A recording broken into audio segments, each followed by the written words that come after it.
ওয়াল-মুনকারি ওয়াল-বাগি। আমি যেমনি তিনটি বিষয়ে আদেশ করলাম, অনুরূপভাবে তিনটি বিষয়ে বারণ করলাম, নিষেধ করলাম।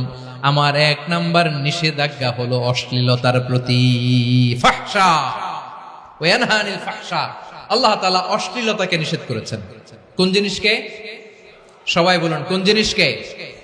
যত ধরনের, যত টাইপের, যত ক্যাটাগরির অশ্লীলতা হতে পারে সব অশ্লীলতাকে হারাম করেছেন কে? ফাহশা মানে কি?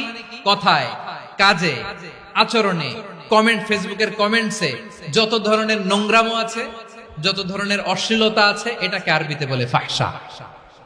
রাব্বুল আলামিন বলেন, কুল ইন্নামা হাররামা রাব্বিয়াল ফাওয়াহিশা মা যাহারা মিনহা ওয়া মা বাতান। ও নবী, আপনি বলে দেন, আমার রব প্রকাশ্য, অপ্রকাশ্য, স্পষ্ট কিংবা অস্পষ্ট, দৃশ্যমান কিংবা অদৃশ্যমান সব অশ্লীলতাকে হারাম করেছেন। সব ধরনের অশ্লীলতা হারাম। আল্লাহ তাআলা আমাদেরকে অশ্লীলতা থেকে বাঁচান। এবার বলেন, আমাদের সমাজে অশ্লীলতা আছে না নাই? অশ্লীলতা নানা ভাবে, নানা নামে, নানা মোড়কে আমাদের সমাজে আছে না নাই?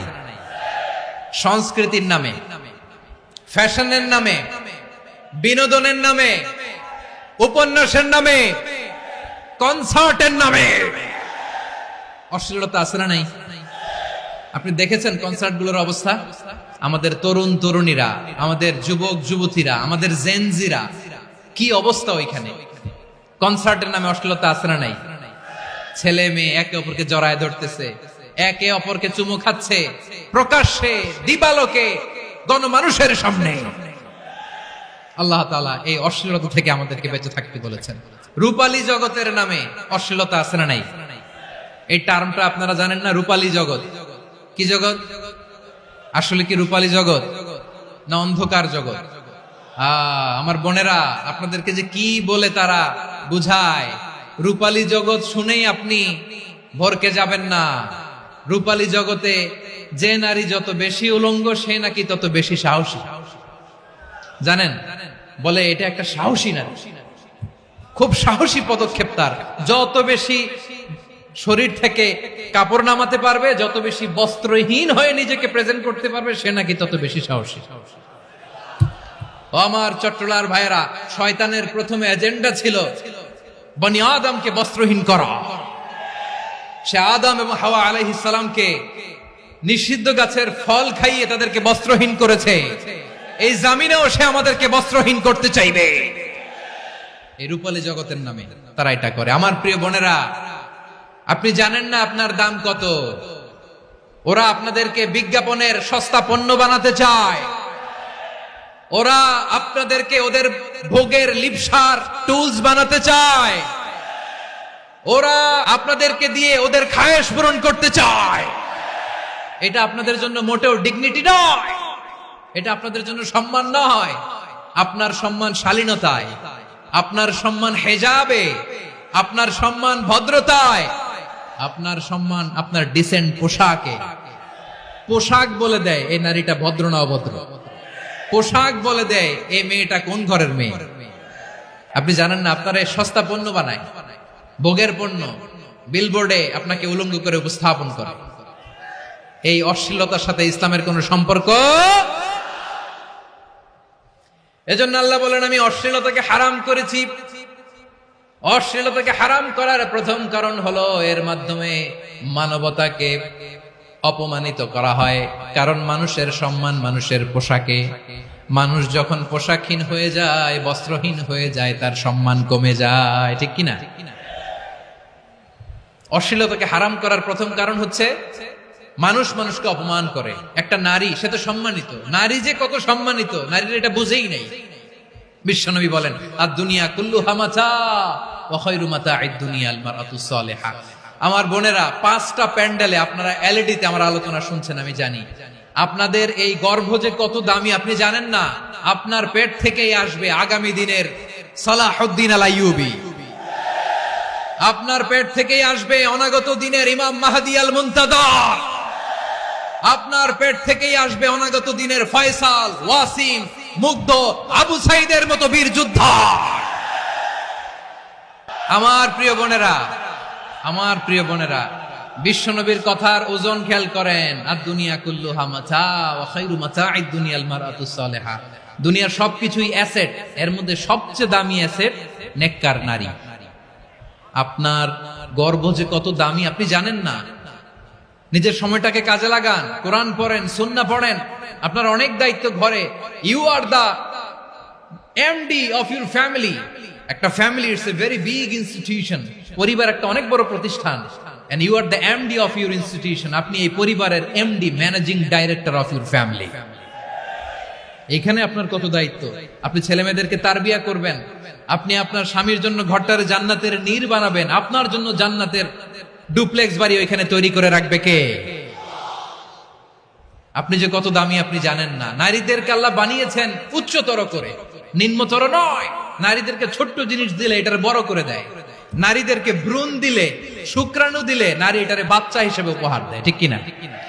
বিয়ের মাধ্যমে স্বামী যখন তার শুক্রাণু তার স্ত্রীকে উপহার দেয়, স্ত্রী রিটার্নে কি উপহার দেয়? ফুল ফর্ম বেবি, মানব সন্তান। দেখছেন, আপনি দিলেন একটুকুনি, দিছে বিশাল। আপনি যদি নারীকে বাজার এনে দেন, নারী এটাকে সুস্বাদু খাবারে রূপান্তর করে দেয়। আপনি তাকে একটা মুচকি হাসি দিয়ে দেন, সে তার কলিজা দিয়ে দেয়। কিন্তু যদি আপনি তার মনে কষ্ট দেন, সে আপনার জীবনকে জাহান্নাম বানায়া দেয়। নারীর মন বুঝতে পারলে নেয়ামত, বুঝতে না পারলে কিয়ামত। আমার প্রিয় বোনেরা, আপনি যে কত দামি আপনি জানেন না। অনেক দামি আপনি। আপনাদেরকে যেন ভোগের সস্তা পণ্য বানাতে না পারে, আপনাদেরকে সচেতন থাকতে হবে।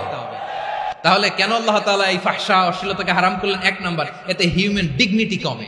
2 নাম্বার, এতে মানুষের অধিকার নষ্ট হয়। আপনি বিয়ে করেছেন, এরে পরকিয়া করেন, ওর সাথে এরকম আছে না নাই? স্ত্রীর অধিকার নষ্ট করেছেন। আপনি বিবাহ সম্পর্কে আবদ্ধ হয়েছেন তার সাথে, আপনি পরকিয়া করেন ওই ছেলের সাথে, আপনি আপনার হাজবেন্ডের সাথে বিট্রে করেছেন। এজন্য আল্লাহ অশ্লীলতাকে হারাম করেছেন। অশ্লীলতাকে হারাম করার আরেকটা কারণ হচ্ছে আল্লাহ তাআলা এই হিউম্যান জেনারেশনকে এটাকে প্রিজার্ভ করতে চায়। হিফজুন নাসল, এটা মাকাসিদুশ শরিয়ার অনেক গুরুত্বপূর্ণ একটা মাকাসিদ, অনেক গুরুত্বপূর্ণ। আপনার নাসল, আপনার জেনারেশনকে সংরক্ষণ করা। এই যে আসতেছে ফেব্রুয়ারি, কত ফেব্রুয়ারি জানো? এটা কি বিশ্ব ভালোবাসা দিবস? হ্যাঁ, কি দিবস? এই বিশ্ব ভালোবাসা দিবসের সাথে মুসলমানদের কোনো সম্পর্ক নাই। আমার প্রিয় ভাইরা, এই যে আপনি অবৈধ সম্পর্কে জড়ালেন, কেন আল্লাহ অশ্লীলতাকে হারাম করেছে দেখেন। বলতেছিলাম যে এটা আপনার নাসল, আপনার জেনারেশন, আপনার লিনিয়েজ, আপনার বংশকে প্রিজার্ভ করা। কে কার বাবা, কে কার মা, বাবা মা জানা, প্রজন্মকে প্রিজার্ভ করা, এটা ইসলাম ওয়াজিব করে দিয়েছে। এই যে অবৈধ সম্পর্কের কারণে, বিশ্ব বেহায়া দিবসের কারণে, এগুলোর আউটকাম, আউটপুট হিসেবে মাঝে মাঝে এই ঢাকা মেডিকেলের ডাস্টবিনে নবজাতকের বাচ্চার কান্নার আওয়াজ শুনতে পাওয়া যায়। চট্টগ্রাম মেডিকেলের ডাস্টবিনে নবজাতকের কান্না শুনতে পাওয়া যায়। বীর চট্টলার মুসলমানেরা বুঝতে পারলে আওয়াজ করে বলেন, এই যে চট্টগ্রাম মেডিকেলে যে নবজাতকটা পাওয়া গেল, ওর বাবাকে আমাকে বলেন, ওর মাকে, ও কোন ফ্যামিলির সন্তান কেউ জানে? আপনি হিউম্যান ডিগনিটিকে অপমান করেছেন না? আপনি তার ভবিষ্যৎকে অন্ধকার করেছেন না? আপনি তার লিনিয়েজকে প্রশ্নবিদ্ধ করে দিয়েছেন না? এই জন্য আল্লাহ তাআলা অশ্লীলতাকে আমাদের জন্য হারাম করে দিয়েছেন। পড়েন সুবহানাল্লাহ। এই জন্য রাব্বুল আলামিন বলেন, কুল ইন্নামা حرم ربي الفواحش ما ظهر منها وما بطن। প্রকাশ্য সব অশ্লীলতাকে হারাম ঘোষণা করে দিয়েছে কে? আবার দুনিয়ার বুকে যারা অশ্লীলতার প্রসার করে তাদের জন্য শাস্তি মজুদ রেখেছে কে? রব্বুল আলামিন বলেন, ইন্নাল্লাযীনা ইউহিব্বুনা আন তাশিআল ফাহিশাতু ফিল্লাযীনা আমানু লাহুম আযাবুন আলীমুন ফিদ দুনিয়া ওয়াল আখিরাতি ওয়াল্লাহু ইয়ালামু ওয়া আনতুম লা তা'লামুন। নিশ্চয়ই যারা বিশ্বাসীদের মাঝে অশ্লীলতার প্রচার প্রসার করতে চায় তাদের জন্য আমি মর্মন্তুদ শাস্তি প্রস্তুত করে রেখেছি, দুনিয়াতেও রেখেছি, আখিরাতেও রেখেছি। ঘোষণাটা কার? যারা এই নাটকের নামে, সিনেমার নামে, রূপালী জগতের নামে, মুভির নামে, ওটিটি প্ল্যাটফর্মের নামে আমার সমাজে অশ্লীলতা ছড়াতে চায়, তাদের জন্য কঠিন মর্মন্তুদ শাস্তি মজুদ রেখে দিয়েছে কে? ও আমার বোনেরা, এখনো আপনি জাগবেন না? এখনো আপনার চিন্তার দুয়ারে এখনো নাড়া পড়ে নাই? ওরা আপনাকে উলঙ্গ বানাতে চায়, ওরা আপনাকে আইটেম গার্ল বানাতে চায়। এজন্য ইসলাম অশ্লীলতাকে হারাম করেছে। হারাম। ইসলাম বলেছে যোজন যোজন দূরে থাকো, ওরা বলে না কাছে আসো, কাছে আসার গল্প, ক্লোজ আপ ওয়ান, কাছে আসার গল্প আছে না নাই? তাহলে অশ্লীলতার সাথে আমাদের কোনো সম্পর্ক? সবাই বলতে পারেননি, আওয়াজ করে বলুন, অশ্লীলতার সাথে আমাদের কোনো সম্পর্ক? আমরা এই সমস্ত ক্লোজ আপ ওয়ান, কাছে আসার গল্পের প্রোগ্রামে যাব? আমরা কোন ধরনের অশ্লীল কন্টেন্ট সোশ্যাল মিডিয়ায়, টিভিতে দেখব? কি যুগ যে আমরা কাটাচ্ছি আপনি কল্পনা করতে পারবেন না। পর্ন ইন্ডাস্ট্রি, নারী পুরুষের বস্ত্রহীন যুগল দৃশ্য, এটাকে দিয়ে ওরা কোটি ডলারের ইন্ডাস্ট্রি বানিয়েছে। পুরো মানব ইতিহাসে এরকম জঘন্য সময় মানব ইতিহাস পার করে নাই। পর্ন এটা ইন্ডাস্ট্রি হয়ে গেছে। আমাদের এই যুবকগুলো, জেনজিগুলো, ওদের চরিত্র বাঁচাবে কি করে? কেমন করে হেফাজত করবে ওদের এই মূল্যবান চরিত্র? আমার প্রিয় ভাইরা, এই অশ্লীলতার দ্য লেটেস্ট ভার্সন হচ্ছে LGBTQ, শরীফ থেকে শরীফা। শুনছেন আপনারা? দেখতে পুরুষ, আসলেই পুরুষ, সুস্থ একজন পুরুষ, 4 সন্তানের বাবা, বলে আমি মনে মনে নারী। দেখতে নারী, সুস্থ নারী, আসলেই সে দিব্যি একজন নারী, বলে আমি মনে মনে পুরুষ। সবচেয়ে ভয়ঙ্কর অশ্লীলতার সবচাইতে লেটেস্ট ভার্সন হচ্ছে এই ট্রান্সজেন্ডারিজম। সুস্থ পুরুষ তার বায়োলজিক্যাল গ্রোথকে হরমোন দিয়ে স্টপ করে দিয়ে সে সার্জারি করে নারী হতে চায়। সুস্থ নারী পুরুষ হতে চায়। পুরুষ পুরুষের প্রতি সেক্সুয়ালি আকর্ষণ বোধ করে। এটা লূত আলাইহিস সালামের কওমের মধ্যে ছিল। এটাকেও আল্লাহ কোরআনে ফাহিশা বলেছেন। ওয়ালুতান ইয قال لقومه أتأتون الفاحشة ما سبقكم بها من أحد من العالمين। লূত আলাইহিস সালাম বললেন, তোমরা কি এমন এক অশ্লীল কার্যক্রমে ডুব দিলে নাকি যেটা গোটা বিশ্বের কেউ কখনো করে নাই, তোমরাই প্রথম করেছো। পড়েন নাউযুবিল্লাহ। এই পশ্চিমের এই রোগ আমার দেশে যেন আসতে না পারে, আমাদের সজাগ থাকতে হবে। প্রিয় ভাইরা, চিল্লায় বলেন ঠিক কিনা? পশ্চিমের অবস্থা ভয়ঙ্কর। পাশ্চাত্যে, আমি যুক্তরাষ্ট্রে ছিলাম অনেকদিন, কয়েক মাস, বিভিন্ন স্টেটে ঘুরেছি। গার্ডিয়ানরা উদ্বিগ্ন, ছেলে মেয়েদেরকে, ছোট্ট ছেলে মেয়ে, ওদেরকে জিজ্ঞেস করে, তুমি how do you feel right now inside yourself? তুমি ভিতরে ভিতরে কেমন ফিল করো? তোমার কি ছেলে ছেলে লাগে না মেয়ে মেয়ে লাগে? আচ্ছা বলেন, এই ছোট্ট বাচ্চাটা ওকে এগুলো জেন্ডার অ্যাসাইনমেন্ট বলতে এগুলো কিছু বুঝে? এইভাবে মিসগাইড করা হচ্ছে। কৌতূহল বশত ছোট্ট ছেলে যদি বলে আমার তো মেয়ে মেয়ে লাগে, তখন বলে যে না তুমি মেয়ে, ছেলে না। মা বাবা বাধা দিলে ওকে আলাদা গভর্নমেন্ট হাউসে নিয়ে যান। ভয়ঙ্করতম অবস্থা। আমরা একটা সময় শুনতাম যে হুজুর আমার ছেলেটা খুব ভালো, হাফেজে কোরআন, আল্লাহওয়ালা।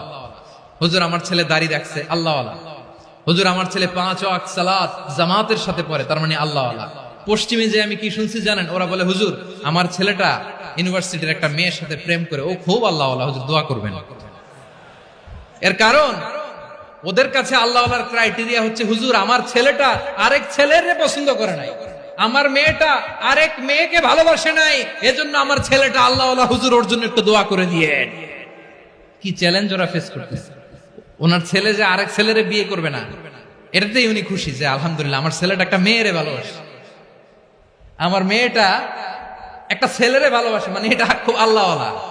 নাউজুবিল্লাহ পড়তে পারলেন না? এজন্য অশ্লীলতার সাথে আমাদের কোনো সম্পর্ক। রাব্বুল আলামিন বলেন ওয়ায়ানহা আনিল ফাহশাই ওয়াল মুনকারি ওয়াল বাগি। 3টা জিনিসকে আমি নিষিদ্ধ করলাম। 1 নাম্বার হলো ফাহশা, অশ্লীলতা।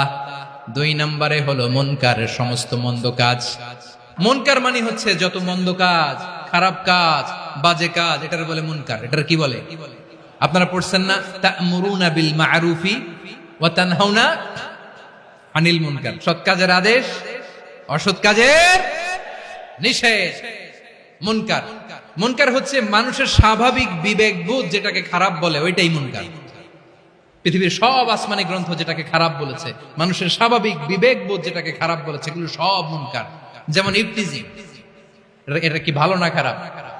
মজুদদারি, খাদ্যে ভেজাল দেওয়া, ওজনে কম দেওয়া, মাছে ফরমালিন মিশানো, চাঁদাবাজি, টেন্ডারবাজি, দখলবাজি, এগুলো আমাদের স্বাভাবিক বিবেকেই বলে এগুলো খারাপ, এগুলো হচ্ছে মুনকার। আল্লাহ তাআলা এই মুনকার থেকে আমাদেরকে বেঁচে থাকতে বলেন, আর শয়তান এই মুনকারের প্রতি আমাদেরকে উদ্বুদ্ধ করে। আল্লাহ তাআলা বললেন, ইয়া আইয়ুহাল্লাযীনা আমানু লা তাত্তাবিউ খুতুওয়াতিশ শাইতান ওয়া মান ইয়াত্তাবি' খুতুওয়াতিশ শাইতানি ফাইন্নাহু ইয়া'মুরু বিল ফাহশাই ওয়াল মুনকার।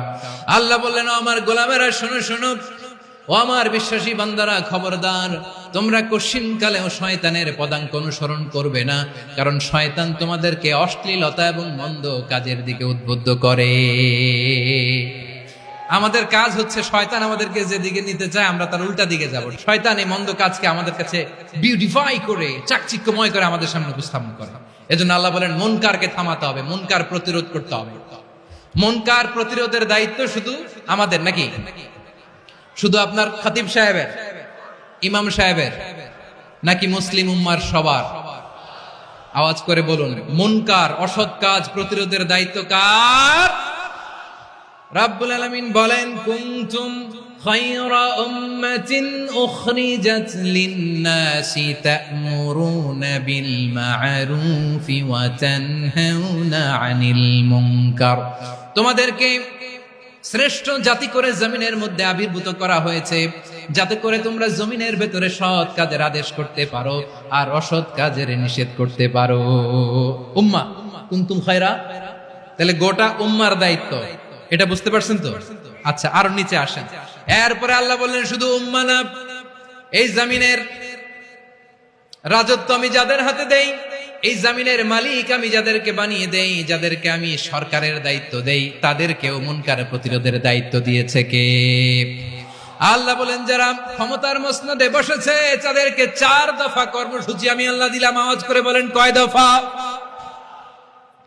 আল্লাহ বলেন, আল্লাযীনা ইম্মাক্কান্নাহুম ফিল আরদি আকামুস সালাতা ওয়া আতাউয যাকাতা ওয়া আমারু বিল মা'রুফি ওয়া নাহাউ আনিল মুনকার ওয়ালিল্লাহি আকিবাতুল উমুর। যারা এই জমিনের উত্তরাধিকার হয়েছে তারা 4 দফা কর্মসূচি নিয়ে সামনে আগাবা। সালাত কায়েম করবা, যাকাত আদায় করবা, সৎ কাজের আদেশ দিবা, অসৎ কাজ থেকে মুনকার প্রতিরোধ করবা। আদেশটা কার? আমার প্রিয় চট্টলার ভাইরা, পুরো উম্মার দায়িত্ব মুনকার প্রতিরোধ করা, সরকার প্রধানের দায়িত্ব মুনকার প্রতিরোধ করা। এরপর আল্লাহ বলেন, প্রতিটা ফ্যামিলির যিনি প্রধান, সিইও, বাবা, প্রত্যেক বাবারও দায়িত্ব এই মুনকার প্রতিরোধ করা। আওয়াজ করে বলেন, ঠিক কি না? যেমনটি সাইয়েদনা লোকমান আলাইহিস সালাম ওনার কলিজার টুকরা সন্তানকে আদেশ করেছেন, ইয়া বুনাইয়া আকিমিস সালাতা ওয়া'মুর বিল মা'রুফি ওয়ানহা আনিল মুনকার। পড়েন সুবহানাল্লাহ। বাবা ছেলেকে সবক দিচ্ছে, লোকমান আলাইহিস সালাম ছেলেকে বলতেছে, ওরে আমার কলিজার টুকরা সন্তান, ওরে আমার বাছা, নামাজ কায়েম করবা, সৎ কাজের আদেশ দিবা, আর মুনকার প্রতিরোধ করবা, অসৎ কাজ, সমাজ থেকে খারাপ কাজকে ঝেঁটে বিদায় করে দিবা। তাহলে দেখেন, আমি স্টেপ বাই স্টেপ নামলাম। পুরা উম্মার দায়িত্ব, জমিনের উত্তরাধিকারী আল্লাহ যাদেরকে বানিয়েছেন সরকার, তাদের দায়িত্ব, প্রতিটি ফ্যামিলির প্রধানের দায়িত্ব। এরপরে বিশ্বনবী বলেন, সচেতন প্রতিটি মুসলিমের দায়িত্ব সমাজ থেকে মুনকারকে উৎখাত করা। বিশ্বনবী বলেছেন, মান রাআ মিনকুম মুনকারান ফালিয়ুগাইয়িরহু বিয়াদিহি فإن لم يستطع فبلسانه وإن لم يستطع فبقلبه وذلك أضعف الإيمان। সমাজে যে মুনকার দেখবে, খারাপ কাজ দেখবে, সেজন্য হাত দিয়ে সেটাকে থামায়। আমার প্রিয় ভাইরা, না থামালে আমরাই ডুববো শেষমেশ। আমাদের বাঁচার জন্য হইলেও থামাইতে হবে। রব্বুল আলামিন বলেন, ওয়াত্তাকু ফিতনাতাল লা তুসিবান্নাল্লাযীনা যালামু মিনকুম খাসসা। ও আমার গোলামেরা, ওই আযাবকে ভয় করো যে আযাব যখন আমি জমিনের বুকে পাঠাই, শুধু জালেমদেরকেই মারি না, আলেমদেরকেও মারি।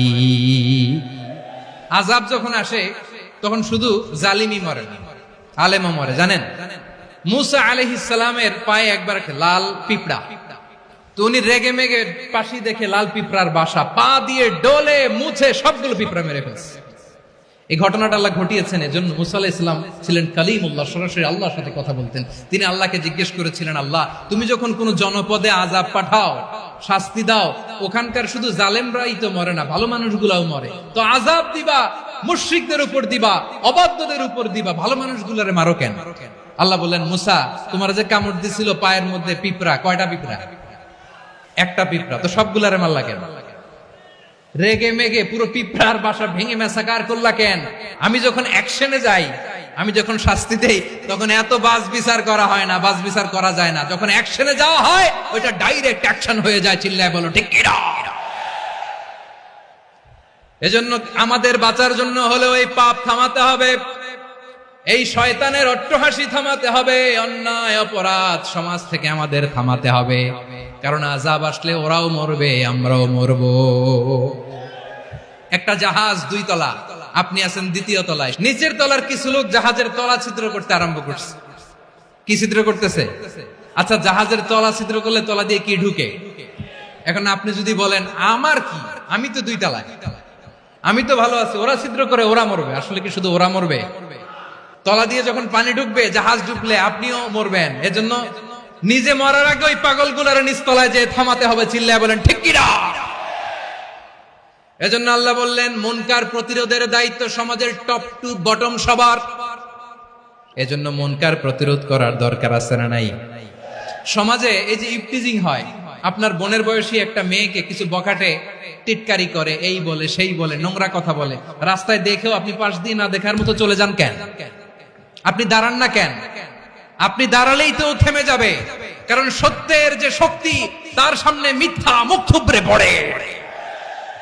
আপনার সামনে ও কিছুই না, নাথিং। আপনি দাঁড়ান, ওকে প্রশ্ন করেন যে আমার বোনকে তুমি ডিস্টার্ব করো কেন? আপনাকে দেখে আরো 5 জন দাঁড়াবে, 5 জনকে দেখে আরো 10 জন দাঁড়াবে। আমাদের নীরবতা আর আমাদের নিশ্চুপ থাকাই জালিমদেরকে আরো শক্তিশালী জালিম বানিয়েছে।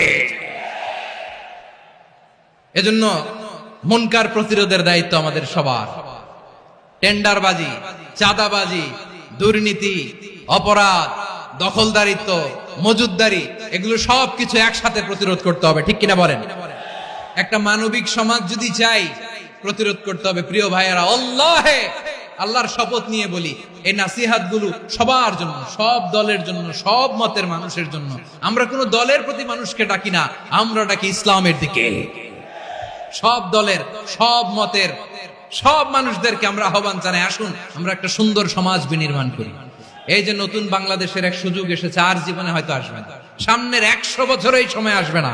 আসুন দেশটাকে আমরা সাজাই, আসুন আমরা দুর্নীতি বন্ধ করি, আসুন আমরা চাঁদাবাজি বন্ধ করি, আসুন আমরা দখলদারিত্ব বন্ধ করি, আসুন আমরা এক দল আরেক দলকে নিশ্চিহ্ন করার যে রাজনীতি, এটা বন্ধ করি। সব দলের প্রতি আমার আহ্বান, আমরা চাঁদাবাজ মুক্ত বাংলাদেশ চাই, জুলুম মুক্ত বাংলাদেশ চাই, ফ্যাসিজম মুক্ত বাংলাদেশ চাই, গুণ খুন খারাপি মুক্ত বাংলাদেশ চাই। আমরা নতুন ভোরের বাংলাদেশ চাই। ওই বাংলাদেশ পাওয়ার জন্য মুনকার প্রতিরোধে, অন্যায় প্রতিরোধে যদি বাঘের বাচ্চার মতো, আবু সাইদের মতো 2 হাত উঁচু করে, বুককে টান টান করে প্রসারিত করে দাঁড়াতে হয়, রাজি আছো মুসলমান? রাব্বুল আলামিন বলেন, ওয়ায়ানহা আনিল ফাহশাই ওয়াল মুনকারি ওয়াল বাগি ইয়াইদুকুম লাআল্লাকুম তাযাক্কারুন। আল্লাহ বললেন, আমি অশ্লীলতাকে নিষেধ করি, আমি সব ধরনের মন্দ কাজকে নিষিদ্ধ করি, সব শেষে আমি সীমা লঙ্ঘনকে তোমাদের জন্য নিষিদ্ধ করি। নিষিদ্ধ করেছেন কয়টা জিনিস? 1 নম্বরে অশ্লীলতা, 2 নম্বরে মুনকার তথা সব মন্দ কাজ, 3 নম্বরে আল বাগি সীমা লঙ্ঘন, ক্রসিং দ্য লিমিট।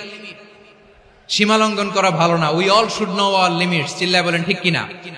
একই আয়াতে আল্লাহ বললেন, কুল ইন্নামা হাররামা রাব্বিয়াল ফাওয়াহিশা মা যাহারা মিনহা ওয়া মা বাতানা ওয়াল ইসমা ওয়াল বাগিয়া বিগাইরিল হক।